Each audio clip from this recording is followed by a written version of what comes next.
राधे राधे, स्वागत है आपका मेरे चैनल पे। आज जो हम पढ़ने वाले हैं वो है the story of village Palampur. आपके जो चैप्टर है इकोनॉमिक्स बुक का ये फर्स्ट चैप्टर है, the story of village Palampur. इसमें हमें एक स्टोरी पढ़नी है, एक कहानी पढ़नी है। किसकी?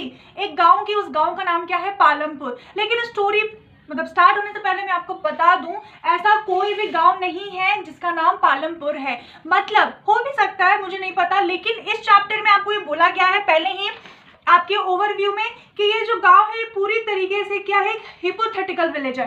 हिपोथेटिकल यानी कि आपको कुछ समझाने के लिए इन्होंने इस गांव का नाम लिया है पालमपुर। और हमने इस गांव का ही एग्जांपल क्यों लिया वो आपको पता चलेगा, क्योंकि हम पढ़ रहे हैं इकोनॉमिक्स। अब इकोनॉमिक्स में होता क्या है, अक्सर हम लोग पढ़ते हैं प्रोडक्शन के बारे में, कैपिटल के बारे में। अब कैपिटल क्या होता है ये सब आपको चैप्टर में तो पता चलेगा ही, लेकिन इस चैप्टर में हम मेनली किस पे फोकस करने वाले हैं? प्रोडक्शन पे।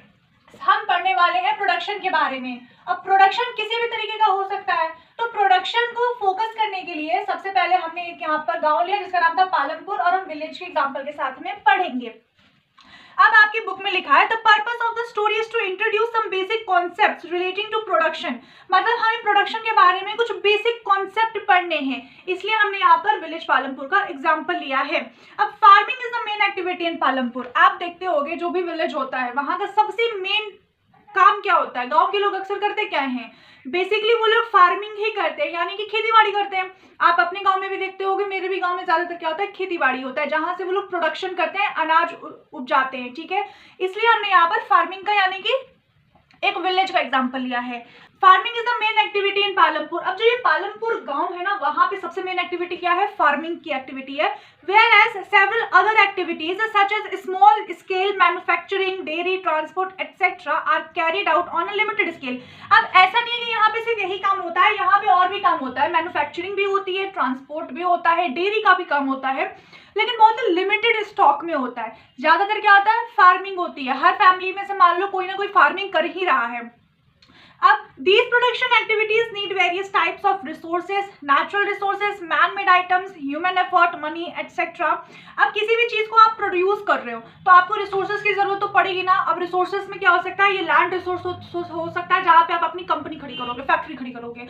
उसके बाद एक इलेक्ट्रिसिटी रिसोर्स हो सकती है, आपके पास रॉ मटेरियल आएगा, वो एक रिसोर्स हो सकता है। और रिसोर्स कई तरह के होते हैं, मतलब एक रेन्यूएबल होता है, नॉन रेन्यूएबल होता है। ये आप चैप्टर 10 में पढ़ोगे, ज्योग्राफी का शायद फर्स्ट चैप्टर है, रिसोर्सेज एंड डेवलपमेंट। तो वही मैं आपको बता दूं, रिसोर्सेज की जरूरत पड़ती है किसी भी चीज को प्रोड्यूस करने की। रिसोर्सेज यानी कि आपको क्या क्या चीजें जरूरत में पड़ रही हैं। फिर as we read through the story of Palampur, we will learn how various resources combine to produce the desired goods and services in the village. अब जैसे ही हम इस स्टोरी के बारे में पढ़ेंगे तो हमें पता चलेगा कि कैसे कौन कौन से रिसोर्सेज को कंबाइन करके क्या प्रोड्यूस किया जा रहा है?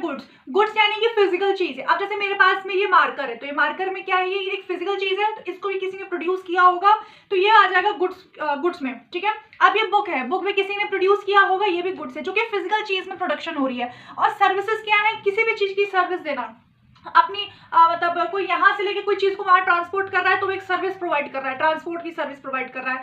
तो कोई रेस्टोरेंट वाला खाना खिला रहा है, वो फूड की सर्विस प्रोवाइड कर रहा है। तो इस तरह से कोई साफ सफाई करने आते हैं तो वो क्लीनिंग की सर्विस प्रोवाइड करते हैं, तो वो सर्विस होगी। ठीक है, अब हम इंट्रोडक्शन में पढ़ रहे हैं कि सबसे पहले हमें बताया गया पालमपुर के बारे में। अब पालमपुर क्या है? पालमपुर गांव जो है वो वेल कनेक्टेड है। फर्स्ट पॉइंट आपका है कि ये वेल कनेक्टेड है। अब वेल कनेक्टेड कैसे है? फिर से मैं आपको बता दूं कि ऐसा कोई भी सच में गांव नहीं है जो आप ढूंढने पड़ जाओ।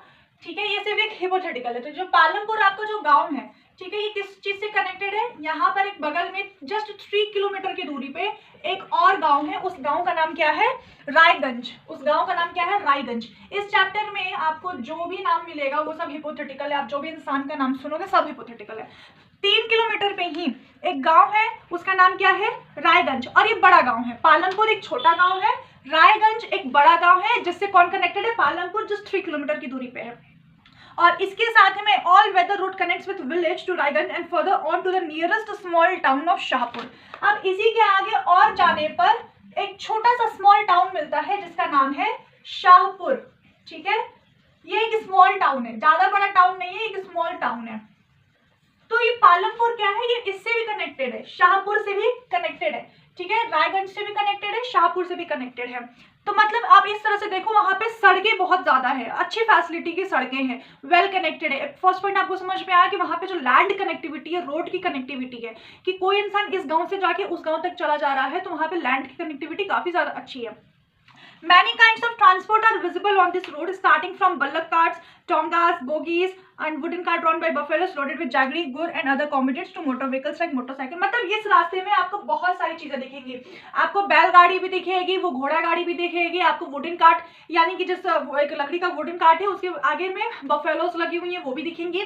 और क्या कैरी करके जा रही है? गुड़, जैगरी, ठीक है। साथ में आपको मोटरसाइकिल भी दिखेगा, आपको जीप भी दिखेगा, ट्रैक्टर ट्रक सब दिखेगा इस रोड पे। मतलब अगर कोई ट्रैक्टर किसी रोड से जा रही है तो ऑफकोर्स वो रोड काफी अच्छी ज्यादा डेवलप्ड होगी।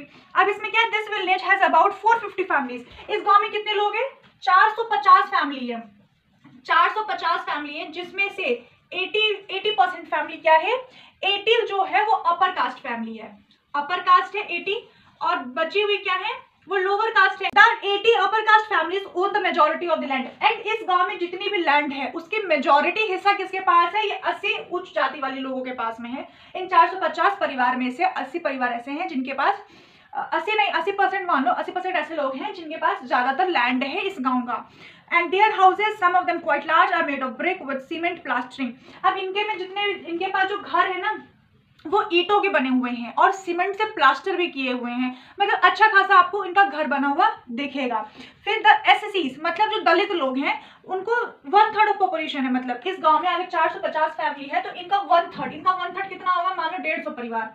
150 फैमिलीज कौन से हैं? ये लोग हैं दलित, ठीक है। 150 परिवार कैसे हैं? ये लोग दलित हैं, मतलब एससीज हैं। ये जो दलित है ना, ये बहुत ही छोटे घरों में रहते हैं और इस गांव के एक कोने में रहते हैं, ठीक है। और इनका घर किससे बना हुआ है? मड या स्ट्रॉ से बना हुआ है, मतलब कच्ची मिट्टी का घर है, इनका भी पक्का प्लास्टर नहीं हुआ है। फिर यहाँ पर इस गांव में देखा जाएगा कि बहुत सारे घरों में आपको इलेक्ट्रिसिटी भी देखने को मिल रही है। अगर इलेक्ट्रिसिटी का कनेक्शन है, इसका मतलब कि वहाँ पे और अच्छे रिसोर्सेस हैं। ये गांव अच्छा खासा वेल डेवलप्ड है।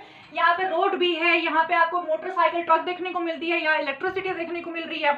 उसके बाद electricity powers all the tube wells in the fields and is used in various types of small businesses. अब यहाँ पे अगर फील्ड में अगर इरिगेशन हो रहा है, इरिगेशन यानी कि जो खेती बाड़ी होती है, धान वान होता है, उनको अगर सिंचाई करने में पानी की जरूरत होती है, उसमें इरिगेशन का यूज होता है, उसमें भी आप इलेक्ट्रिसिटी का यूज कर रहे हो। या कोई स्मॉल बिजनेस कर रहा है कोई गाँव में, उसमें भी इलेक्ट्रिसिटी का यूज हो रहा है। तो सोचो कितना अच्छा डेवलप्ड गाँव है ये। पालमपुर हैज 2 प्राइमरी स्कूल्स और एक हाई स्कूल। प्राइमरी स्कूल यानी कि जहाँ पे छोटे बच्चों को पढ़ाया जाता है, और हाई स्कूल मतलब 10th तक। फिर there is a primary health centre run by government and one private dispensary where the sick are treated. अब यहाँ पे एक प्राइमरी हेल्थ सेंटर है जो सरकार ने वहाँ पे सेटअप किया है लोगों के इलाज के लिए, और एक प्राइवेट डिस्पेंसरी भी है जहाँ पे लोगों का इलाज होता है, वो प्राइवेट है, और एक सरकार ने भी कर रखा है। तो यहाँ पे आपने इस डिस्क्रिप्शन को देखा, फिर यहाँ पे बोला जा रहा है अब shows that Palampur has fairly well developed system of roads. मतलब कि यहाँ पे आपको सब कुछ देखने को मिल रहा है, road, electricity, schools, hospitals, everything आपको देखने को मिल रहा है। आपके भी गांव में जब आप जाते होगे आपको बहुत कुछ देखने को मिलता होगा। अब पहले नहीं हुआ करता था लेकिन अब हो रहा है। मेरे भी गांव में पहले रोड्स नहीं थे, अब रोड हैं। पहले इलेक्ट्रिसिटी नहीं थी, अब इलेक्ट्रिसिटी है। वहां पे ट्रैक्टर्स आ जा रहे हैं, सारे चीज अच्छे से ट्रांसपोर्ट हो रहा है। पहले इतनी दूर तक लोग पैदल जाया करते थे, पूरी खेत से इतनी पतली रास्ते से होकर, लेकिन अब वहीं पर बड़ी बड़ी रोड्स बन चुकी हैं जहां से आसानी से लोग मोटरसाइकिल से, कार से, जैसे मन वैसे जा सकते हैं। तो ये डेवलप्ड गाँव की निशानी है। तो वैसे ही पालमपुर को भी दिखाया जा रहा है कि वो एक तरह से डेवलप्ड में है। The story of Palampur, an imaginary village, will take us through the different types of production activities in the village. अब इस चैप्टर में हमें कई तरह की प्रोडक्शन एक्टिविटीज के बारे में पढ़ना पड़ेगा। अब आगे जो बोला गया है वो मैं बता देती हूँ। एक होता है फार्मिंग एक्टिविटीज और एक होता है नॉन फार्मिंग एक्टिविटीज। फार्मिंग क्या है, नॉन फार्मिंग क्या है? फार्मिंग मतलब कि हम खेती बाड़ी कर रहे हैं, उस पर हम इरिगेशन कर रहे हैं, सनलाइट पड़ रहा है, फिर वो प्रोड्यूस हो रहा है। एंड नॉन फार्मिंग का मतलब है कि वो खेती बाड़ी से नहीं आ रहा है, मतलब लैंड से आ तो रहा है लेकिन उसका अलग प्रोडक्शन हो रहा है। देखो प्रोडक्शन हो रहा है दोनों चीज में। फार्मिंग में क्या हो रहा है कि उसमें हम खेती बाड़ी कर रहे हैं, एंड नॉन फार्मिंग में क्या हो रहा है? प्रोडक्शन। जैसे कि ये मार्कर है, ये फोन है जिससे मैं रिकॉर्ड कर रही हूँ, या ये ट्राइपॉड है जिसमें मेरा फोन लगा हुआ है, ये सब कहीं ना कहीं से तो प्रोड्यूस हुआ होगा। अब अगर इसी विलेज में किसी ने ऐसी कंपनी सेट कर दी, फैक्ट्री लगा दी कि हम यही चीज प्रोड्यूस करेंगे, तो प्रोडक्शन तो हो ही रहा है इसका, अच्छा खासा प्रोडक्शन